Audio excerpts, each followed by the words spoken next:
जय बद्री केदारनाथ दोस्तों, बहुत बहुत स्वागत है आप लोगों का मेरे एक और YouTube वीडियो पे। दोस्तों, जैसा कि आप लोगों को पता है कि आज 19 अगस्त हो चुकी है और जैसा कि आपने टाइटल में देख ही लिया होगा, आज मैं स्पेसिफ़िकली बात करने वाला हूँ जो म्यूचुअल फ़ंड टैक्स हार्वेस्टिंग मैं कर रहा हूँ लगातार। तो मैंने ग्रो ऐप के पोर्टफोलियो में लगभग आई थिंक 70 से 80 हज़ार के आसपास की म्यूचुअल फ़ंड टैक्स हार्वेस्टिंग कर ली है और लगभग 15 से 20 हज़ार रुपये की मेरे इंड मनी ऐप पे मैंने म्यूचुअल फंड टैक्स हार्वेस्टिंग कर ली है। तो आपकी जानकारी के लिए बता दूं कि ये दोनों पोर्टफोलियो अलग अलग बंदे के नाम पे हैं, इसलिए दोनों में कर रहा हूँ। ठीक है, जो ग्रो ऐप है वो मेरी वाइफ के नाम पे है और जो इंड मनी ऐप है वो मेरे नाम पे है। तो दोनों पे 1,25,000 लॉन्ग टर्म कैपिटल गेन जो एग्जाम्प्ट होता है as per income tax law हर साल, उतने मुनाफे वाले म्यूचुअल फंड को बेच के दोबारा बाय कर लेता हूँ उसी दिन। तो जैसा कि आपको पता है कि अभी 13 अगस्त को मैंने काफ़ी ज़्यादा म्यूचुअल फंड टैक्स हार्वेस्टिंग करी थी इंड मनी ऐप के पोर्टफोलियो पे। अब मैंने कल दोबारा से ताबड़तोड़ म्यूचुअल फंड टैक्स हार्वेस्टिंग शुरू करी है, क्योंकि मार्केट में एक ठहराव सा आ रहा है, एक डाउनवर्ड मोमेंटम आने की आशंका बनी हुई है। निफ्टी जो है दोबारा 23,800 की तरफ टेस्ट कर सकता है। तो ऐसी सिचुएशन में जो mid cap small cap funds अच्छा खासा प्रॉफिट दे रहे हैं, उनके प्रॉफिट को बुक करके दोबारा उस पैसे को रीइन्वेस्ट करके टैक्स हार्वेस्टिंग करने का मैंने सोचा कि एक मौका है। और ये टैक्स हार्वेस्टिंग मैंने आज नहीं दोस्तों, कल कर ली थी, लेकिन कल तो ये कोई वीडियो आ नहीं पाया था मेरे इससे रिलेटेड, तो आज बना रहा हूँ। तो आपकी जानकारी के लिए बता दूं कि मेरे द्वारा दी गई जानकारी केवल एजुकेशन पर्पज़ के लिए है, इसे इन्वेस्टमेंट एडवाइस ना समझें। तो दोस्तों, जैसा आपने देखा होगा अभी कुछ दिन पहले के वीडियो में, तो Bank of India small cap, Invesco India large and mid cap second number पे था। ठीक है, अब प्रॉफिट में तो Bank of India small cap लगभग 28.5% के प्रॉफिट में है और इसमें टैक्स हार्वेस्टिंग हो चुकी है। दोस्तों, अगर टैक्स हार्वेस्टिंग नहीं होती तो ये कम से कम 35 से 36% के प्रॉफिट में होता। ठीक है, तो ये लगातार इसमें एसआईपी चली थी 1.5 साल तक, पिछले साल जनवरी से लेकर इस साल जून या जुलाई तक लगभग।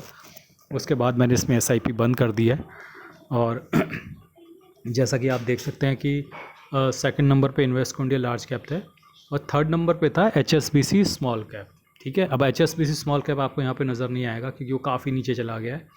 उसकी सारी यूनिट्स तो मैं नहीं बेच पाया क्योंकि सारी एलटीसीजी के तहत नहीं आ रही थी, लेकिन जितनी यूनिट उसकी एलटीसीजी के तहत आ रही थी, आप देख सकते हैं एचएसबीसी स्मॉल कैप बहुत नीचे चला गया क्योंकि उसकी प्रॉफिटेबिलिटी अब घट गई है। तो आपको दिखाता हूँ मैंने क्या क्या बाय सेल किया है इसमें। तो आ जाते हैं ऑर्डर्स पे, और ये मैंने कल किया था, आपकी जानकारी के लिए फिर से बता देता हूँ। तो कल आप देख सकते हैं मेरे पास एचएसबीसी स्मॉल कैप में 4 फोलियो बने हुए थे। ठीक है, और चारों फोलियो में क्योंकि मैंने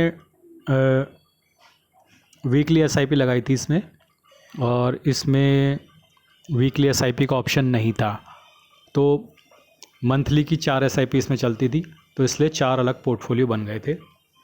अब क्योंकि 4 पोर्टफोलियो बन गए थे तो चारों में एलटीसीजी तो जो था स्प्रेड आउट था, तो उस स्प्रेड आउट एलटीसीजी को समेटने के लिए मुझे 4 बार सेल करना पड़ा हर फोलियो को जाके अलग अलग।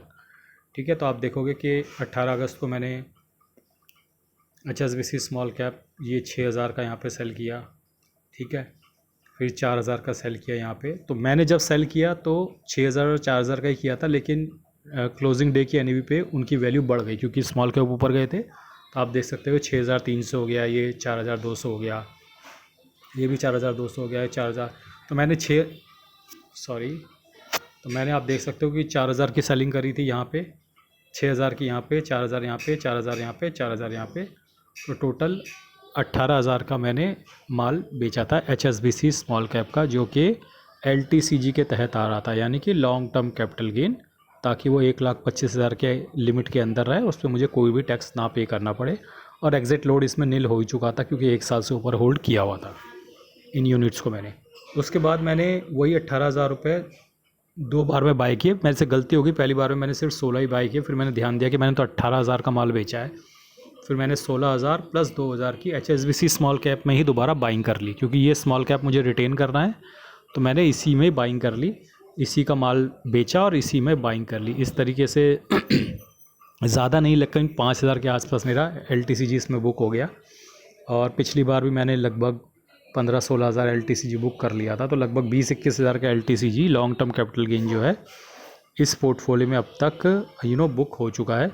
और जैसा कि मैंने आपको बताया कि मेरे 2 पोर्टफोलियो हैं, मैं जब कहता हूँ मेरे, तो मेरे नाम पे दो नहीं है। मेरा वाला पोर्टफोलियो ये है, इंड मनी ऐप, जो कि मेरे पेन के ऊपर आधारित है, और ग्रो ऐप का पोर्टफोलियो मेरी वाइफ के पेन पे है। तो दोनों को मिला के मुझे 2.5 लाख का LTCG बुक करके दोबारा री इन्वेस्ट करना है सेम डे, ताकि मेरी कंपाउंडिंग इम्पैक्ट ना हो, प्लस भविष्य के लिए मेरे दोनों ही पोर्टफोलियोज़ में जो long term capital gain tax है वो घटता रहे।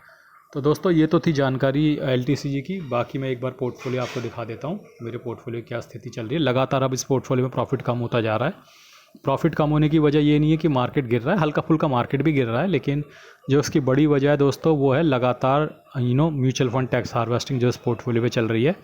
अदरवाइज़ ये लगभग 10% के आसपास प्रॉफिट पहुँच गया था, लेकिन वहाँ से मैंने ताबड़तोड़ म्यूचुअल फंड टैक्स हार्वेस्टिंग शुरू कर दी है, और काफ़ी प्रॉफिट मैं इसमें बुक करके दोबारा री इन्वेस्ट कर चुका हूँ। ऐसा करने से मेरा परचेज़ प्राइस ऊपर आ रहा है, मेरी प्रॉफिटेबिलिटी जो आपको दिख रही है रिटर्न्स वो घटते जा रहे हैं।